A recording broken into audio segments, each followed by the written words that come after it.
அறிவே மனம். உங்கள் உளவியல் சகோதரி எம்எஸ்கே பிரியா. மாணவர்களுக்கு ஏற்படும் மன அழுத்தம். இப்போ இந்த டிஜிட்டல் உலகத்தில் பார்த்தோம்னா, மாணவர்கள் ரொம்ப ஸ்ட்ரெஸ்ஸாக இருக்கிறாங்க, மன அழுத்தமாக இருக்கிறாங்க.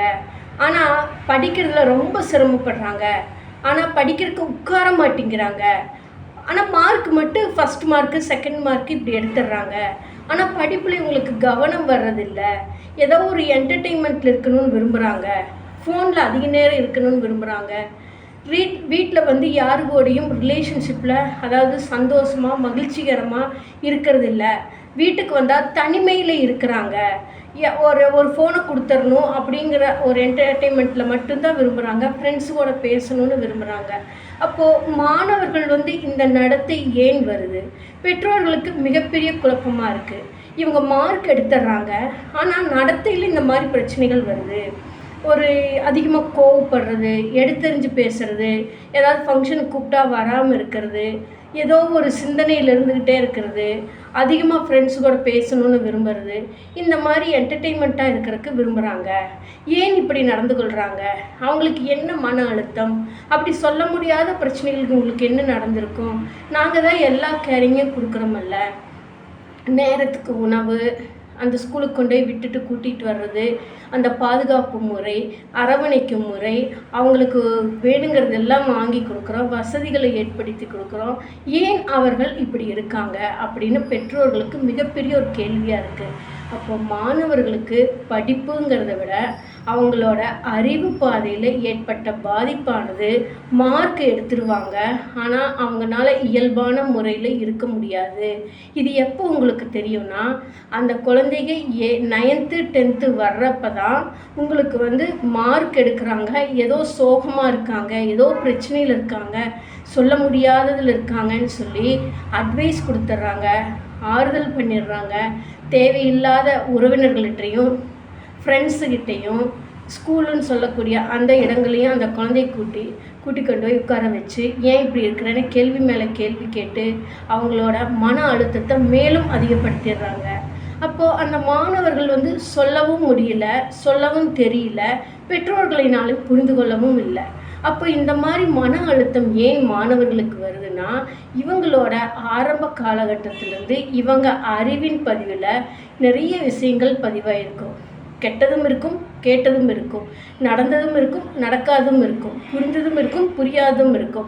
இந்த சூழலில் இவங்க வளர்ந்து வர்றப்ப என்ன மதிப்பெண்கள், முதல் கிளாஸில் ஃபஸ்ட்டாக இருப்பாங்க, ஸ்டேட் ஃபஸ்ட் எடுத்திருப்பாங்க, ஆனால் அணுகுமுறையில் நிறைய பிரச்சனைகள் இவங்ககிட்ட இருக்கும். ஒரு லோன்லினஸ்ஸாக இருப்பாங்க, யாருக்கூடையும் சிரித்த முகத்தோடு இருக்க மாட்டாங்க, எப்போ பாரு படுத்துக்கிட்டு இருக்கணும்னு நினைப்பாங்க, காதில் ஹெட்ஃபோன் மாட்டிக்குவாங்க. இந்த மாதிரி செயல்பாடுகள் இவங்ககிட்ட அதிகமாக இருக்கும். திடீர்னு கோவப்பட்டு பேசுவாங்க, பெற்றோர்களை அவமானப்படுத்துகிற மாதிரி பேசுவாங்க. இந்த மாதிரி செயல்பாடுகள் எல்லாம் இருக்கும். அப்போ மாணவர்களுக்கு அவங்களுக்குள்ளே இருக்கக்கூடிய அறிவு பாதை எப்படி அவங்களை இயக்குதோ அதுதான் அவங்க மனசை இயக்குது, அதுதான் அவங்களோட செயல்பாட்டில் வருது.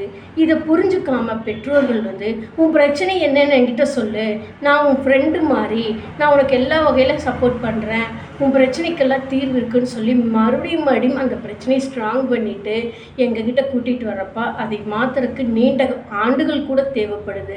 அப்போது மாணவர்களோட மன அழுத்தத்துக்கு படிப்புங்கிறதுக்கு அப்பால், நடத்தைங்கிறதுக்கு அப்பால் அவங்களோட அறிவு பாதையில் பல விஷயங்கள் அவங்களுக்குள்ளே புதைஞ்சிருக்கும். அவங்க ஓப்பனாக சொல்லுவாங்க, எனக்கு பயமாக இருக்குது, எனக்கு இருட்டை பார்த்தா பயமாக இருக்குது, எனக்கு ஏதோ சாமி ஆடுற மாதிரி தெரியுது, யாரோ நடந்துட்டுருக்கிற மாதிரி தெரியுது, பேசுகிற மாதிரி இருக்குது அப்படின்னு சொல்லி ஒரு சில விஷயங்கள் பெற்றோர்கள் இடத்துலையும் சொல்கிறாங்க.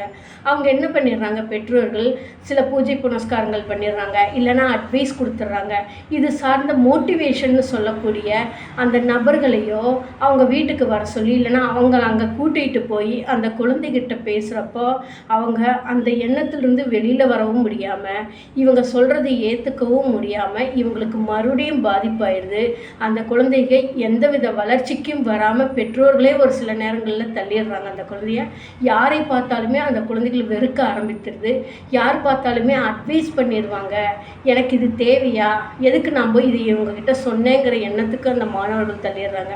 அதனால் உங்கள் மாணவர்களோட படிப்புங்கிறதுக்கு அப்பால் அவர்களோட நடத்தையில் சில மாறுபாடுகளும் வேறுபாடுகளும் பயம் பதட்டம் சார்ந்து இருக்குதுன்னா நீங்கள் ஒரு ப்ரொஃபஷனல் கன்சல்ட் பண்ணி அந்த மாணவர்களை அதிலிருந்து அந்த மன அழுத்தத்திலிருந்து வெளியில் கொண்டு வரப்போ தான் இயல்பான முறையில் வெளியில் வருவாங்க. இதை தவிர்த்துட்டு நீங்கள் கொடுக்கக்கூடிய மோட்டிவேஷனோ நீங்கள் கொடுக்கக்கூடிய அறிவுரையோ நீங்கள் கொடுக்கக்கூடிய அன்போ அந்த குழந்தைகளுக்கோ மாணவர்களுக்கோ எந்தவித பயனையும் அளிக்காது. அப்போ அந்த மாணவர்கள்கிட்ட எப்படி நடந்துக்கணும்னு உங்களுக்கும் செப்பரேட்டாக கொடுக்குறோம். அந்த மாணவர்களையும் அதிலிருந்து எப்படி வர்றதுங்கிறத தெரப்பியூட்டிக்காக வர்றப்ப அவங்க அதிலிருந்து வெளியில் வர முடியுது. அப்போ மாணவர்களோட மன அழுத்தத்திற்கு படிப்பு மட்டும் காரணம் இல்லை. அவர்களோட அறிவு பாதையில் மன இயக்கத்தில் ஏற்பட்ட வேறுபட்ட பதிவான எண்ணம் செயல் நடத்தி தான் அவர்களை இயக்கும் பொழுது இது தொடர்ந்து அவங்களுக்கு ஒரு 6th 4th 5th சொல்லியிருப்பாங்க. இதை நீங்கள் கவனிக்காமல் இருக்கிறப்ப பின்னாடி சரியாயிடும், எல்லாத்துக்கும் அப்படி தான் இருக்கும், நீ படம் பார்த்த அதனால் அப்படி இருக்கும், யாராவது சொன்னதை கேட்டிருப்ப அதனால் அப்படி இருக்குன்னு சொல்லுவாங்க. உங்களோட பதிவு வேறு அவர்களோட பதிவு வேறேன்னு புரிஞ்சுக்கோங்க. ஒரு எண்ணமானது செயலானது மனசுக்குள்ளே போயிடுச்சுன்னா வெல்லும் கொள்ளும்னு சொல்கிறோம். ஒரு பயமானது திடீர்னு பதட்டமாயிடுச்சுன்னா அந்த நிலையில் அவங்களால யூரின் கூட ஒரு சில நேரத்தில் வராது. ஒரு சிலர் பார்த்திங்க யூரின் அர்ஜென்ட்டாக வந்துக்கிட்டே இருக்கும், வாமிட்டிங் சென்சேஷன் இருக்கும், தொடர்ந்து தலைவலி இருக்கும், எப்போவுமே சோகமான நிலையில் செயல்பட்டுக்கிட்டு இருப்பாங்க, எந்தவித ஒரு அஃபெக்ஷனுமே இல்லாமல் இருப்பாங்க, அம்மா அப்பாங்கிற பாசம் இருக்காது, எதை சொன்னாலும் கோபமாக எடுத்துக்குவாங்க, எடுத்துரிஞ்சு பேசுவாங்க. இப்படி நடத்திலையும் பல வேறுபாடுகள் மாறுபாடுகள் இவங்களுக்கு இருக்கும். அப்போ இவங்களோட மன அழுத்தத்திற்கு காரணம் பல ஆங்கிளில் நாங்கள் அனலைஸ் பண்ணி இதிலிருந்து வெளியில் வருவதற்கான உளவியல் பகுப்பாய்வு மற்றும் MSK மைண்ட் செட் நாலேஜ் தெரப்பியில் MSK மென்டாரிங் ப்ரோக்ராம் கொடுத்து கொண்டு வருகின்றோம்.